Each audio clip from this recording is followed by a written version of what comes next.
unmuted, I think. Hello, everybody. I've been listening in for the last couple of hours. Really inspiring. Thank you Oh, for inviting me, Lorrayn. well, I'm in I a want to give you a proper. I want to give you a proper introduction, Okay. Nikki, because I think. Thank you. Look how beautiful she looks, everybody. Look at that. Isn't that amazing? So Nikki is Nikki is an exceptional woman. She really is.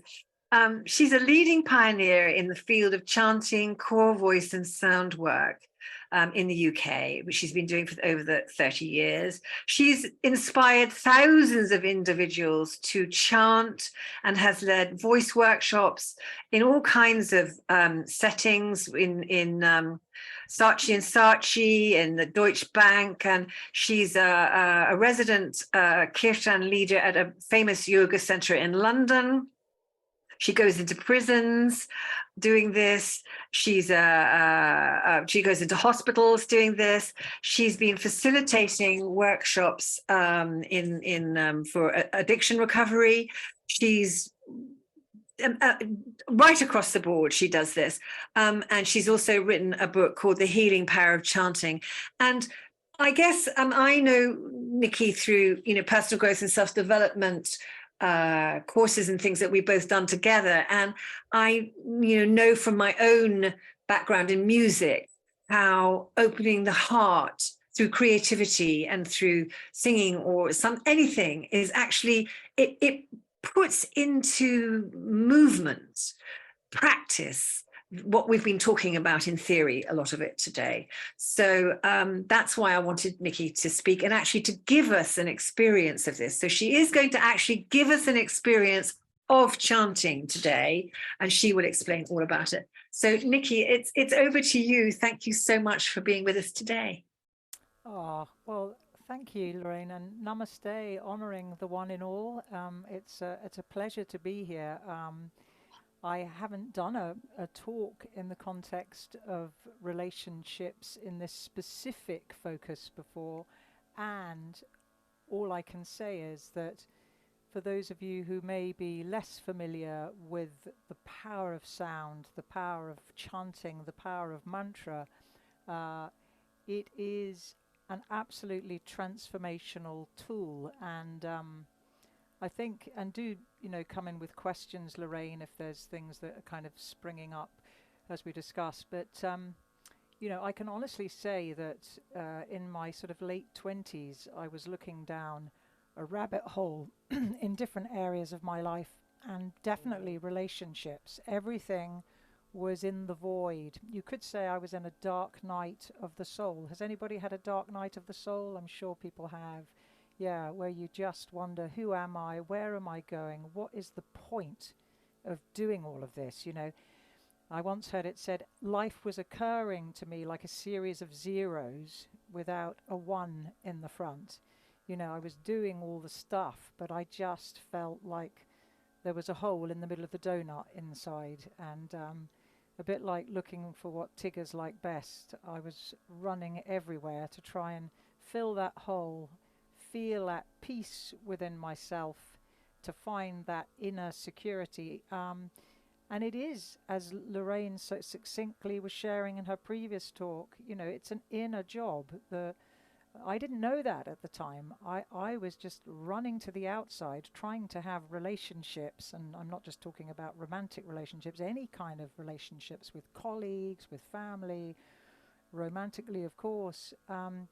But they never really worked because there was something missing, and I didn't know what it was. And then one day, I was age 27, and by chance, I got introduced to the practice of chanting from the heart of devotion, I've called this. And I was taken along to a place where everybody was chanting together. And at first, the exterior looked very strange, because I'd never seen or heard this practice before, and people were waving incense, and it was just all a bit odd to my logical mind. And we are talking in the late 80s. I mean, now a lot of this is so much more popular. But right then, it was very, very strange on the outside. However, as I started to join in the chanting, something started to change on the inside.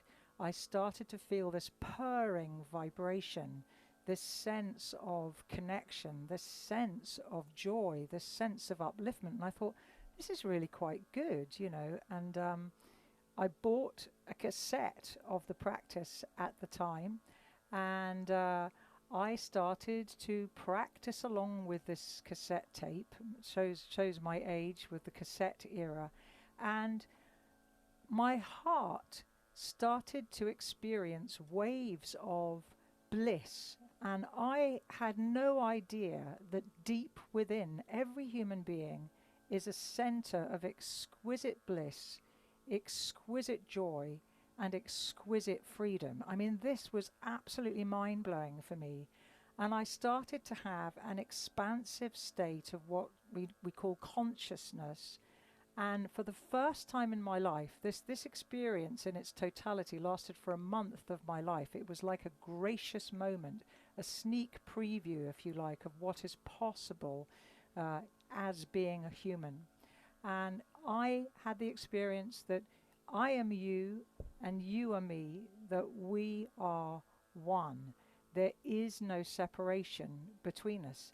And do you know, for that month, I experienced fearlessness, true fearlessness. How many people would welcome experiencing fearlessness? I mean, isn't that the thing that every human being longs for, not to be afraid? And the irony is that everyone's as afraid of each other, you know, when we're in that contracted state. So, you know, so to have a month of my life, I remember walking in Battersea Park and seeing people, strangers I'd never even met before, and I knew we were one, and I was just waving and smiling and just in a pure state of joy. And I thought, you know, where is this coming from? And then I heard what sometimes we call the still small voice inside, or the quiet voice that says, I'm here, I'm inside you. And I came to understand, and Lorrayn alluded to all of this beautifully in her talk on chakras, and, you know, I came to understand that it was the wisdom voice, the higher self, the inner self, inner divinity, whatever we want to call it. And this voice was guiding me to stay in connection with it. And the way I was encouraged to do that was to keep chanting. And so this is what I began to do. And I started, and I'll go now forward in time, to take this up as a regular practice. So before I had challenging things to do, like in my previous incarnation, I was an actor, and I used to get terrible nerves before going into an interview audition situation. And I would chant before going in, and the fear would literally dissolve. And what would happen was that a greater presence would come through me, and I suddenly had the experience that the divine was doing for me what I previously couldn't do for myself. But it was a function of me getting out of the way of little Nikki that wanted to control, wanted to defend, wanted to prove something. Little Nikki that was looking for... Has anybody had that thing where you're seeking approval and validation from the outside world? I think it's a very, very common thing. And it's so freeing when in the channel that there is this flow moving through. In fact, Shakespeare wrote from that place. He definitely wrote from that place. I mean, the kind of verses he wrote, it's just not possible to come up with those kind of words unless connected to a greater channel. Mozart composed from that place. So my kind of unfolding and learning about anything relational is that it starts with the relationship that I am cultivating each day with my own inner self, higher self, inner divinity, as you come to understand, as we come to understand. And the beauty of it is that we all have many routes up the mountain. You know, for some of us it's the faith of our childhood, for some of us it's nature itself, for some it's a specific deity. You know, the important thing though is the connection, and really the collective ingredient, and you know, this is revision for so many of you, is love, the power of love. You see, I used to think I had to learn to be more loving, or I had to get love from outside of myself. Has anybody had a love addicted relationship before? You know, yeah, I've definitely in my earlier incarnation in this life have had what I now understand were addictive relationships, where I was saying, you're going to fill the missing pieces of the jigsaw, and of course it would all end in tears, because the universe, I realized, doesn't support relationships where I am trying to get something from outside to fix something from in here. It's very much, as Lorrayn was saying, being whole and complete, and then letting that joy, that connection emanate out. And then, sure thing, you know, the kind of people, when I'm in a good state, and that can change through the day, by the way, but on a good day, when I'm nicely plugged in, you know, the right people appear, the right opportunities, the right situations, and I say right for me, and I go, how on earth did you appear? And then we have this wonderful thing that we often call coincidence, but we all know it's not really coincidence. It's the divine's way of remaining anonymous. So, you know, suddenly, you know, I've meditated in the morning. I've got my, so what the point of this really is getting my relationship right with the divine. And for me, I do that through chanting and still meditation. And then I ask for the guidance through the day. And then the relational stuff just seems to flow. And then I sometimes reach an impasse, and I have to work a little bit stronger in that area. Has anyone got anxiety about conflict? Anybody? Conflict? Yeah. Conflict is the area where in this lifetime I'm definitely being challenged to grow.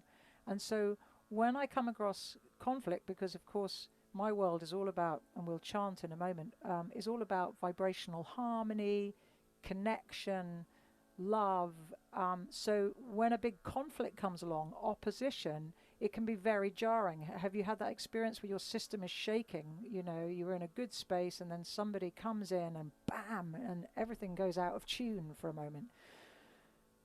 So I know in those moments I need to get back in tune very quickly. If I can physically remove myself, I will, and I will go somewhere quiet. I will sound, I will say a prayer, and I will say, higher self, please give me the script here. You know, because I'm coming to trust through this practice more and more that there is a script, that it's the one that I'm supposed to be speaking in this life. And if I don't speak it honestly, I'm going to get scripts coming back at me that are mirroring that dishonesty. So in other words, if I present a self that isn't really me, I'm going to get people in my play who reflect, you know, the fact that I'm not putting out who I truly am. So, you know, as all the previous speakers, you know, Nancy and Ninika and Lorrayn have said, you know, we have to be to thine own self true. So anyway, in the conflict, I then say, please give me the script. Please show me how to traverse through this conflicting situation, whether it's at work or in a relationship. And then the vibrational space that the practice opens up creates pictures, images, you know, inspirations as to what to say, when to say it, and the words.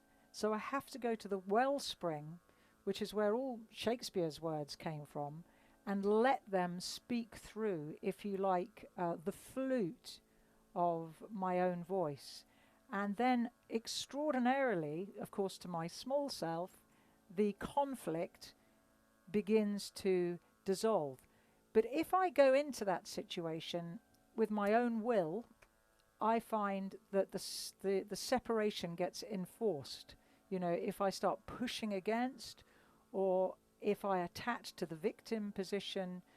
And so it's such a relief to have a practice that helps me to stay in the channel, to stay in the wellspring that actually is all knowing, omniscient. Oh, that's funny. Nancy says, show me the script.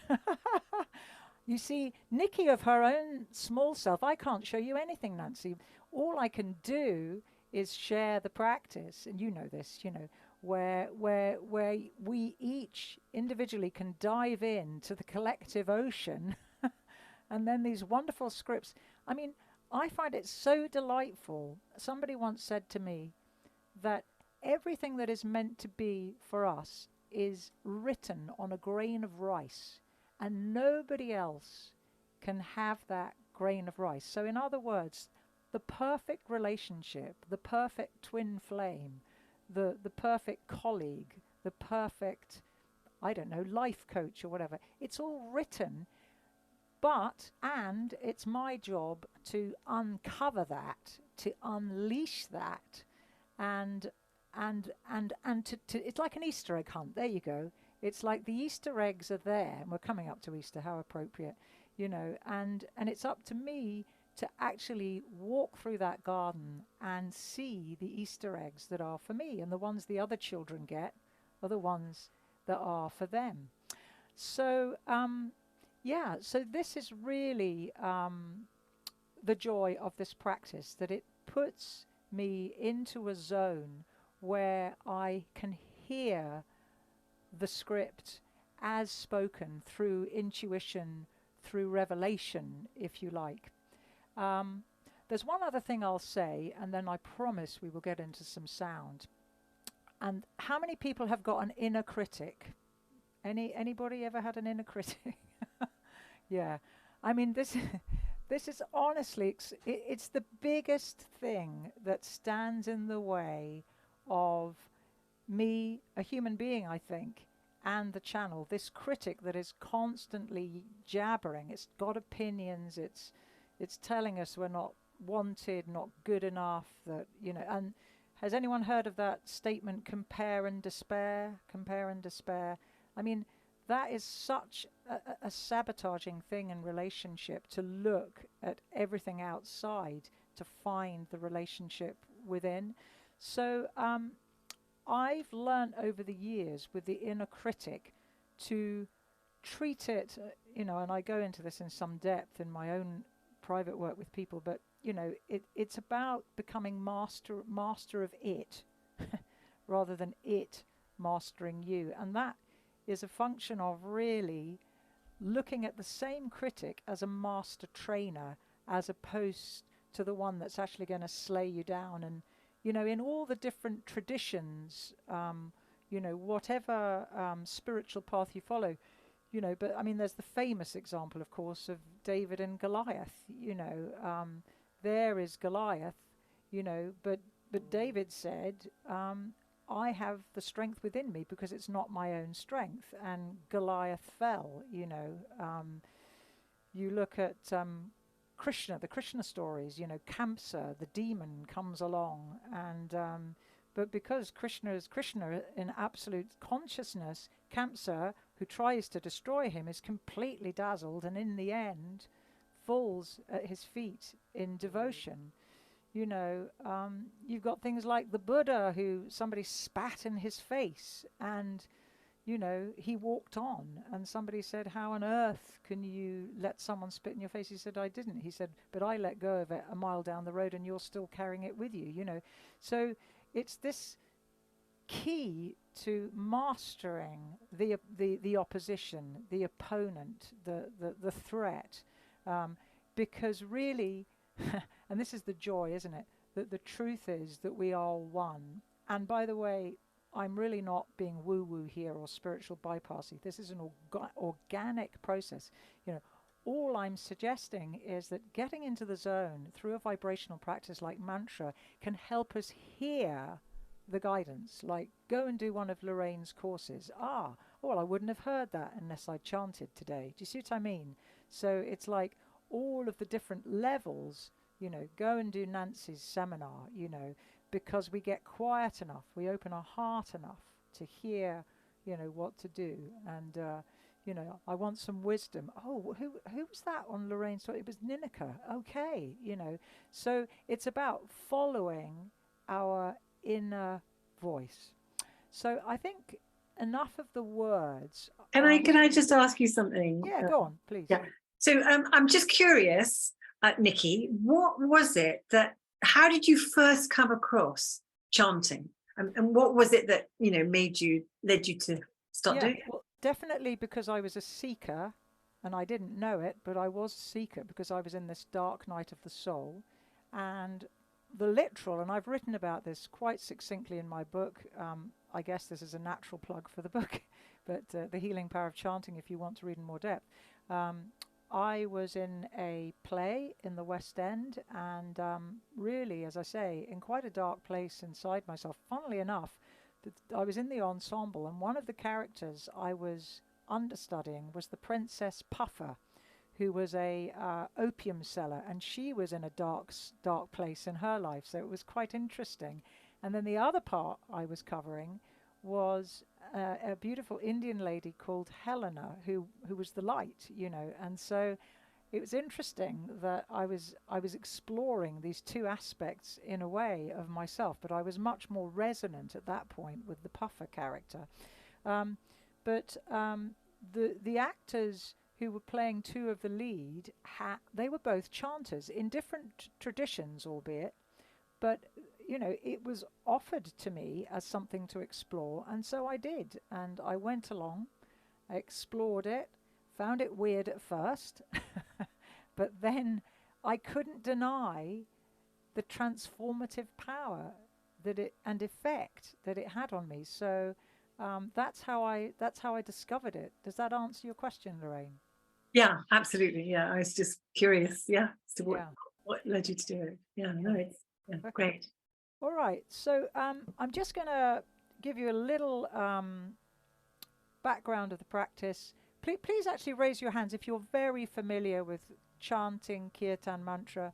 Okay. And if you're really not familiar, please raise your hands in the boxes or whatever. Okay, so it's kind of 50-50, I would say. So we owe our gratitude to this practice from Mother India, and the roots of it really is something called the poet saint movement. And the poet saints were beings just like you and I, who devoted a lot of their time to getting to know who they were within, and they meditated for long periods, and they tapped in to the bliss of the self, not the ego self, but consciousness, and they experienced wave upon wave of love. It was revolutionary, and they would walk miles through India into the marketplaces, sharing and expressing the poetry that they had connected with in the practice. And the poetry was filled with inspirational words that literally opened people's hearts. And particularly the poor who were not welcome in temples. They couldn't afford, they didn't have rupees to put in the pot, and they were pushed aside. Terrible thing. And so the poet saints said, don't go to these temples, go to the temple in your own heart and roam there. You will find the love and the freedom that you're looking for within. And so you can imagine the people would rejoice in the streets and sing, and a couple of words from the poem maybe, and hence kirtan, which literally means to praise the name or to sing the name. And what name? The name of our own understanding. And so the great house of yoga embraces all paths. So whatever you love, whatever your place of devotion is, whether, as I said earlier, it's nature or Christ or Allah or Hashem, or, as I say, the rocks, the ocean, the Buddha, it doesn't matter. The important thing is that you have your sense of the sacred as you chant. So obviously we can't chant 100 names this morning. So please bring your own understanding, and if a word offends you because you have associations with it, don't chant that word, just chant ah with full love. You'll all be on mute anyway, because unfortunately technology doesn't allow us to all switch our microphones on together, apart from our opening oms, which I think we will unmute for, which will be nice. But I do want to read you a quote from one of the most famous poet saints.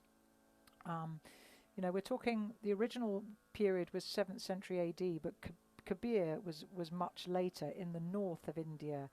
And he says, "If you want the truth, I'll tell you the truth. Listen, listen to the secret sound, the real sound which is inside you." And then he says, "The flute of the infinite is played without ceasing, and its sound is love." So we're about to enter the music of love.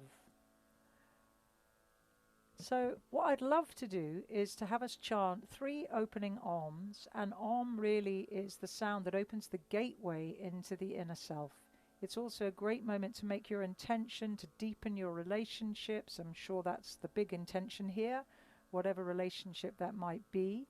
And if as many of you would be willing to unmute just for this moment, and then the tech host can mute you all down again, it would be nice to have Nancy one can moment do that. yeah, Nancy's doing that now, I think. wonderful. It'd be great to have one moment of vocal unity. Don't worry about being a singer. This is just about using your physical voice to connect with your inner voice. So bring your hand to your heart and one to the belly, everybody. That's right. And just closing your eyes, making your deep intention, and we will chant Om together, and then we will mute as I introduce the chant. Take a deep breath in. Here we go.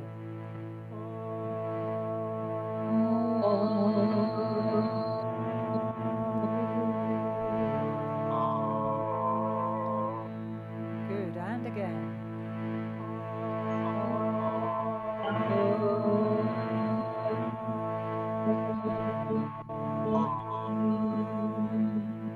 Good. Stretch both arms above the head.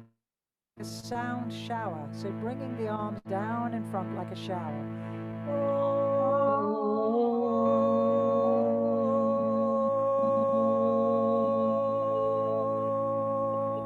And again, clearing the cobwebs from the aura. Here we go.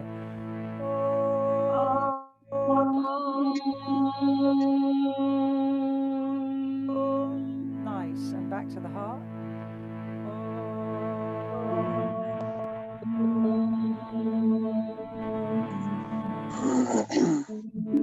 Take a deep breath in. And a deep breath out. Deep breath in. And a deep breath out. Lovely. If we could mute again. So just for a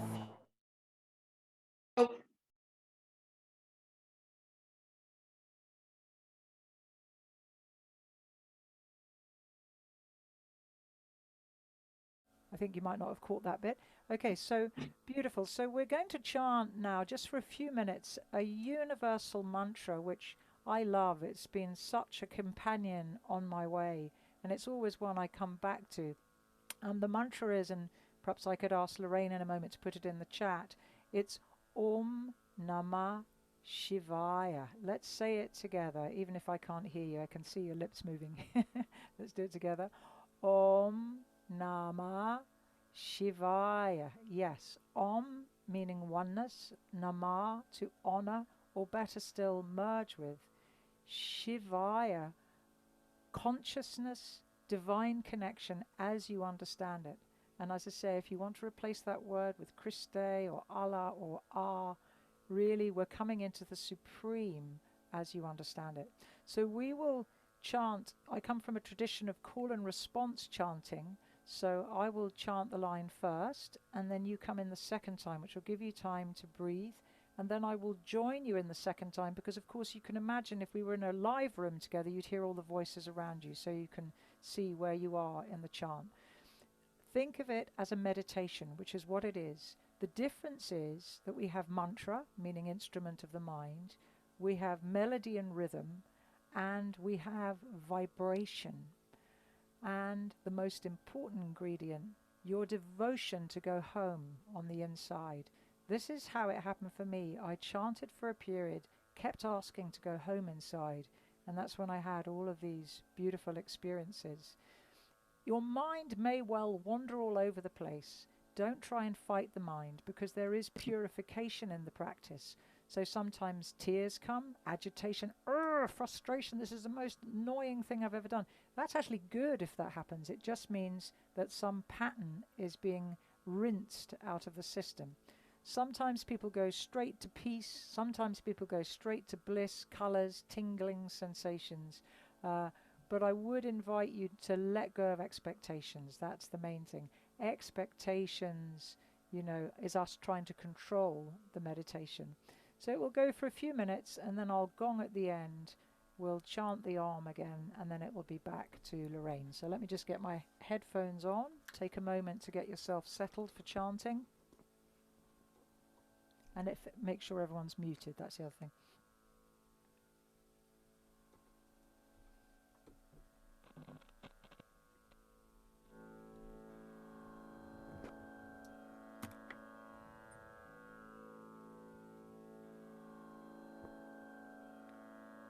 Okay, here we go. Om Namah Shivaya in call and response.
Om Namah Shivaya, Om Namah Shivaya, Om Namah Shivaya, Om Namah Shivaya,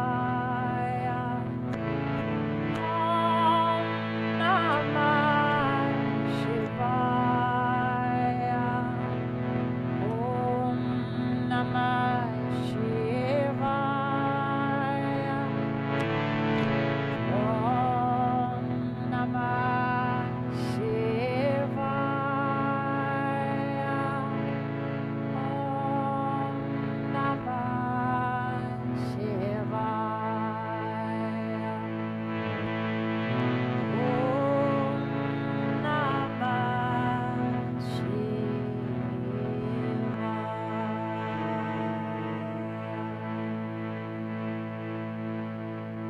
Take a moment, find somebody's face on the screen or their name. We're just going to chant this twice. It's by a dear friend and previous teacher, Chloe Goodchild. It's called How I Love You. So just letting the heart open. The person might not know that it's you that you are chanting to. I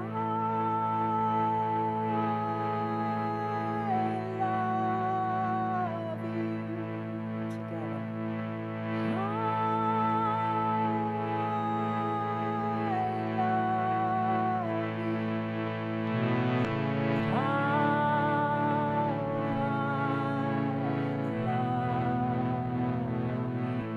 Somebody else.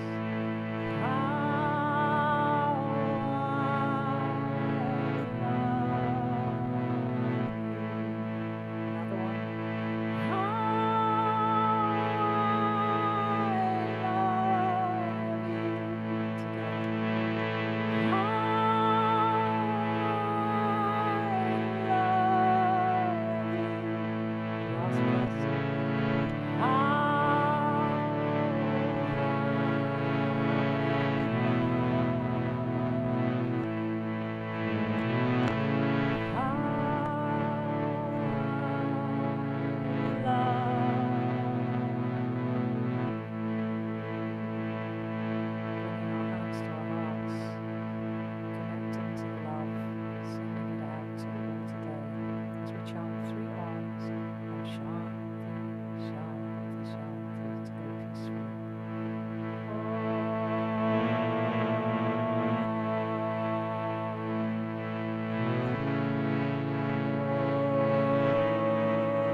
Namaste. Thank you so much, everybody, for your participation. And thank you, Lorrayn, for Oh, inviting me to Nikki, share that your was so amazing. beautiful. That was so beautiful. Oh, thank you. Namaste.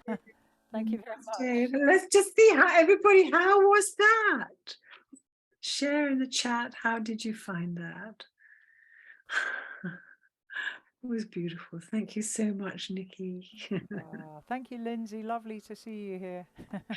Nikki, before you go, do you just please would you just say a little bit about what you're offering to people? We will put this in the chat and everything. Thank you. Yes, absolutely. So I have one-to-one work, which I call vibrational fitness, like bringing your life together in mantra, voice, and sound.